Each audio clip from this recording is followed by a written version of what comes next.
Hi, TV people! Yes, people, yes.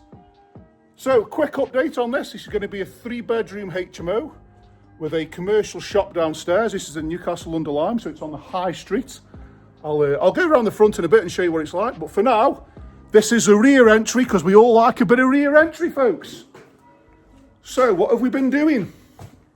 So we are currently doing a little bit of patchwork brickwork there, as you can see. We're just waiting for it to go off and pull in. We are doing all sorts of stuff on this one. So we've got a little bit of progress. So what can I talk to you about? So this is what we're going to designate as the, what shall we say, the storeroom. This is the downstairs. So beyond that stud work there, there's going to be a downstairs toilet. It's going to be a bit hard to show you with the current light that I've got.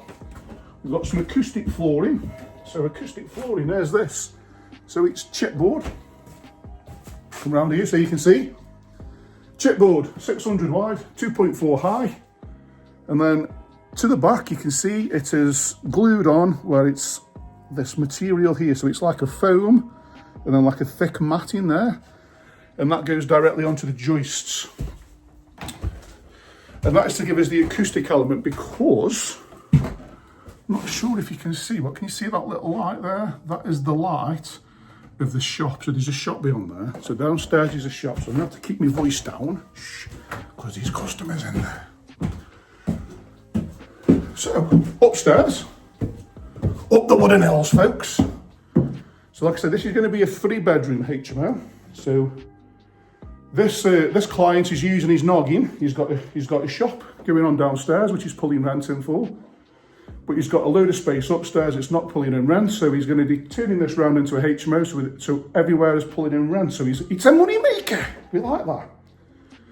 So I've come to the top of the stairs. If you're now the tenant, this is going to be the kitchen. So what can I talk to you about? Lots is the answer. So this is a really old building. So the way that they used to build these floors is a bit different than the way we do now. So as you can see here, you see this big piece of oak that I'm standing on that goes from front to back, and then we've got these spars that go across. So that's an old traditional way of doing it. So this timber in the middle here, this one is probably about 12 inches by 10 inches, something like that. So it's a right big, thick, chunky timber. But then what we've had is a problem, so I'm going to talk to you about this, is so I think you can just about see it going through there. So that is also the same timber for the front. Come around here, I think you can see it better. So there, you see. So what we've had to do, so sorry, explain the problem first, John. So from this wall here, that timber's sat on, so same as there, this one's here, comes down. But because the span, so the distance from that wall to this wall behind me is so long, over time what's happened is that piece of wood is sagged in the middle. It's not straight anymore because obviously the weight that's been on there. So over time, the weight of the timbers and whatever they had in the floor, because obviously this has been a shop on the high street for a long time, so this could have had all sorts of weight up here, maybe clothes for a clothes shop, or I don't know, pottery or whatever. So over time this floor is sagged, so we need to now try and make it flat. But the problem is, because that piece of timber is then built inside that wall, it's hard for me to explain to you, but it's because it's now bent like that, it means that the two ends have pushed up a little bit to create the bow. So it's no longer straight like that, it's now a bit of a bow. So as it's pushed up, it's actually called a structural timber because it's inside the structure and it's actually made some of the brickwork crack. So it's caused a little bit of instability. Now I'll show you in a minute downstairs, but the shop front downstairs, over the however many years it's been alive, this shop has also had a steel put in underneath there, underneath the oak. So actually running from side to side, from there to there, is also the same sort of size oak there. So that oak is carrying the weight of the front, and then this oak, which has got the floor, is connected into it. So it's like a big H shape. So what I'm trying to explain to you is we've got oak on the front that's carrying the weight, we've got an oak floor, and because the floor's given in, it's pushed the two ends up, which has caused structural issues to there, so we've now had to come in and repair it. That's what I'm getting at, folks. And there's a reason for it. Because if we go over here, so this is the original oak beam. Because it's out of depth, that's how much it sank. So it sank in the middle about 4 inches, as thick as as long as my finger. So we're trying to put a straight floor in. So what we've had to do is go into the original oak and then put this floor in. This has all been done to structural engineers' calculations. But then what we've had to do is inside here, you see these bolts we've had to drill all the way through, because this oak, where it's bent, the oak has split in the middle. So we've had to resin fill it and then screw it to try and repair the existing oak beam. And then we've had to put other beams next to it to create a flat floor. That was a very, very long-winded way of explaining what we've had to do. But it's caused extras for the client, unfortunately, but also caused lots of delay in time. But anyway, going back to what else have we done? So we've repaired a lot of the front brickwork. As you can see, we've had to put some new block work in. Because it's going to be a residential, we're going to have to do a thermal wrap, which means all the walls are going to be thermally lined. But this is just a update video to show you what we're doing and the befores and afters, folks. So really happy with progress on this. It's coming on superb. And then I'm going to crawl over here.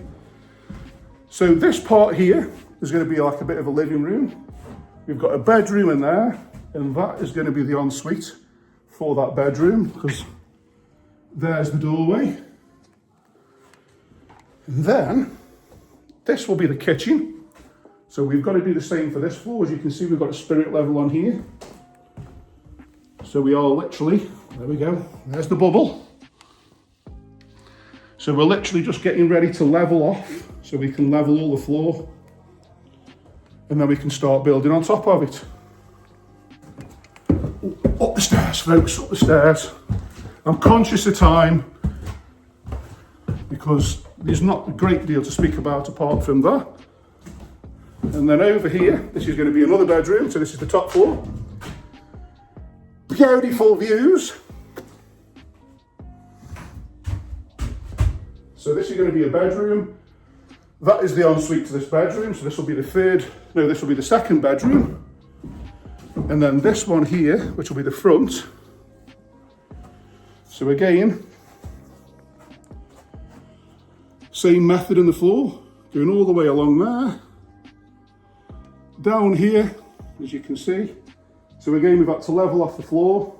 We've had to do what's called a bridge to go over the top of there. So it's still taking the weight, but it's now straight. And then we're doing the stud work all the way around the perimeter. So the stud work around the perimeter, guys, is so we can create a breathable space behind, but we can then put the insulation between here and then plasterboard over the top to give a finish, and that will then make it a very, very warm room.